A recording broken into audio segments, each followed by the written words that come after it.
বন্ধুগণ, আজকে আমি আপনাদের সঙ্গে শেয়ার করব করলা বা উচ্ছের একটি মজাদার রেসিপি। আর যারা করলা খায় না বা পছন্দ করে না তারাও কিন্তু আঙুল চেটে ভাত খাবে। আর এই জন্য আমি প্রথমেই একটা কড়াইকে গ্যাসের মধ্যে বসিয়ে দিয়েছি। তারপর আমি কড়াইয়ের মধ্যে 3 চামচ তেল দিয়ে দিলাম। তেলটাকে আমি প্রথমে ভালো করে গরম করে নেব। তারপর আমি 200 গ্রাম করলাকে একটু মোটা মোটা করে কেটে রেখেছিলাম সেটাকে দিয়ে দিলাম। এবার এটাকে নেড়ে চেড়ে আমি কিছুক্ষণ ভেজে নেব। হ্যাঁ বন্ধুরা, এখানে আমি কোনো মশলার ব্যবহার করব না, হলুদ কিংবা লবণ কিছুই ব্যবহার করব না, শুধুমাত্র করলাটাকে আমি নেড়ে চেড়ে ভেজে নেব।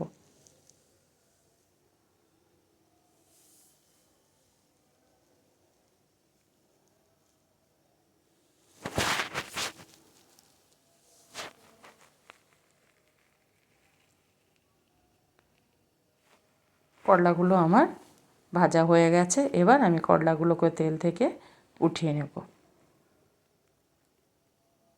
সমস্ত করলাগুলো উঠিয়ে নেওয়ার পর এই তেলের মধ্যে আমি একটা আলুকে কেটে রেখেছি ডুমো ডুমো করে। এবার সেটাকেও দিয়ে দিলাম। এবার আমি আলুটাকেও একটু তেলে নেড়ে চেড়ে নেওয়ার পর আমি এখানে দিয়ে দেবো অল্প একটু লবণ। লবণটা দেওয়ার ফলে আলুটা তাড়াতাড়ি নরম হয়ে যাবে। কিছুক্ষণ এইভাবে ঘুরিয়ে ফিরিয়ে আলুটাকে ভেজে নেওয়ার পর আলুটা লাল হলে আমি এটাকেও উঠিয়ে নেব তেল থেকে। এখানে আমি বেশি তেলের ব্যবহার করব না, কারণ আমি করলাটাও ভেজেছি, আলুটাকেও ভেজেছি, সেই জন্য আমি এখানে 2 চামচ দিয়ে দিলাম সর্ষের তেল। তেলটা দেওয়ার পর আমি তেলটা একটু গরম হলে এখানে আমি দিয়ে দিলাম গোটা জিরে অল্প একটু, আর দিয়ে দিলাম একটা বড় সাইজের পেঁয়াজকে আমি কেটে রেখেছিলাম সেটাকে দিয়ে দিলাম। এবার পেঁয়াজটাকে আমি নেড়ে চেড়ে বাদামি কালার করে ভেজে নেব।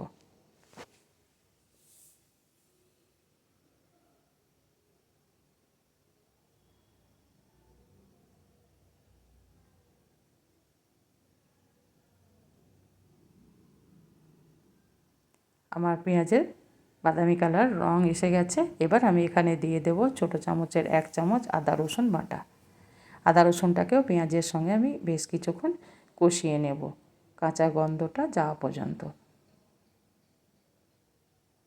আমার কষানো হয়ে গেছে। এবার আমি এখানে দিয়ে দেব পরিমাণ মতো হলুদের গুঁড়ো আর স্বাদ মতো দেব লঙ্কার গুঁড়ো। আমি এখানে কাঁচা লঙ্কার ব্যবহার করব। আর দিয়ে দিলাম ছোটো চামচের 1 চামচ জিরে গুঁড়ো আর 1 চামচ ধনে গুঁড়ো, স্বাদ মতো লবণ, অল্প একটু জল দিয়ে দিলাম। দিয়ে সমস্ত মশলাগুলোকে আমি ভালো করে কষিয়ে নেব। যতক্ষণ না মশলা থেকে তেল ছাড়ছে ততক্ষণ আমি এইভাবে কষিয়ে নেব। আমার মশলা থেকে তেল ছেড়ে গেছে। এবার আমি যে আলুটাকে ভেজে রেখেছিলাম সেটাকে দিয়ে দিলাম। এবার মশলার সঙ্গে আলুটাকেও বেশ কিছুক্ষণের জন্য কষিয়ে নেব।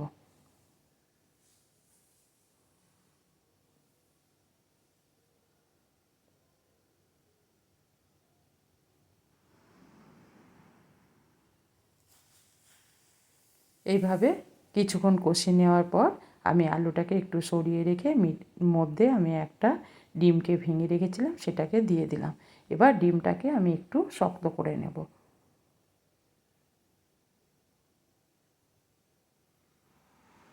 ডিমটা আমার একটু শক্ত হয়ে গেছে। আমি তার মধ্যে দিয়ে দিলাম কিছুটা কুচনো কাঁচা লঙ্কা। দিয়ে আমি নেড়ে চেড়ে ডিমটাকে আলুর সঙ্গে মিশিয়ে নেব। আলুটাকেও ডিমের সঙ্গে বেশ কিছুক্ষণ কষিয়ে নেব। ডিমটা আমার পুরোপুরি আলুর সঙ্গে মিশে গেছে। এবার আমি এখানে দিয়ে দেব 2 চামচ মতো জল। যেহেতু আলুটা আমার ভাজা আছে একটু নরম হয়ে গেছে, আবারও আমি 2 চামচ জল দিয়ে ঢাকা দিয়ে রান্না করে নেব। মিনিট 5 পর আমি ফিরে এলাম। জলটা আমার পুরোপুরি শুকিয়ে গেছে, আলুটাও আমার সেদ্ধ হয়ে গেছে। দেখুন বন্ধুরা, আমি চেক করে নিচ্ছি আলুটা আমার পুরোপুরি সেদ্ধ হয়ে গেছে। এবার আবারও আমি একটু নেড়ে চেড়ে নিলাম যাতে তলে পুড়ে না যায়।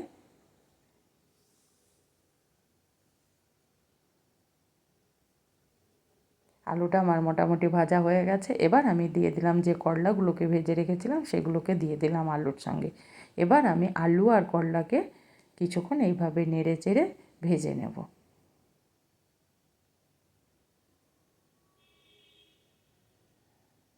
একদম আমি কোনো জল ও ভাব রাখবো না, একদম পরিষ্কার ঝাড়া ঝাড়া করে একদম ভেজে নেব। করলাটাকে দেওয়ার পর আমি একটু নেড়ে চেড়ে নেওয়ার পর আবারও আমি কিছুক্ষণ ঢাকা দিয়ে রান্না করে নেব। আবারও আমি মিনিট 5 পর ফিরে এলাম। দেখুন বন্ধুরা, আলু করলাটা আমার একদম সুন্দরভাবে মিশে গেছে আর সুন্দরভাবে আমার ভাজা হয়ে গেছে।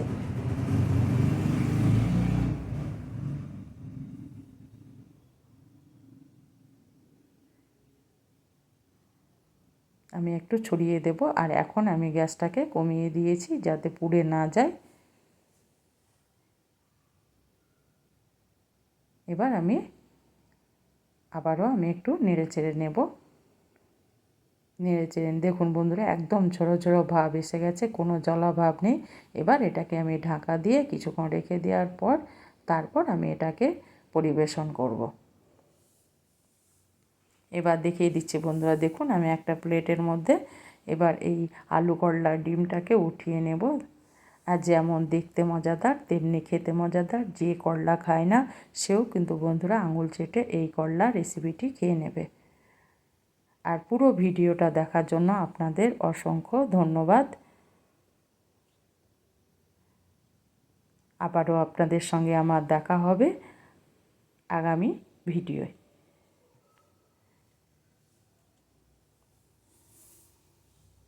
এইভাবে আমি সমস্তটাকে প্লেটের মধ্যে উঠিয়ে নেব, দিয়ে আমি গরম গরম ভাতের সঙ্গে পরিবেশন করব।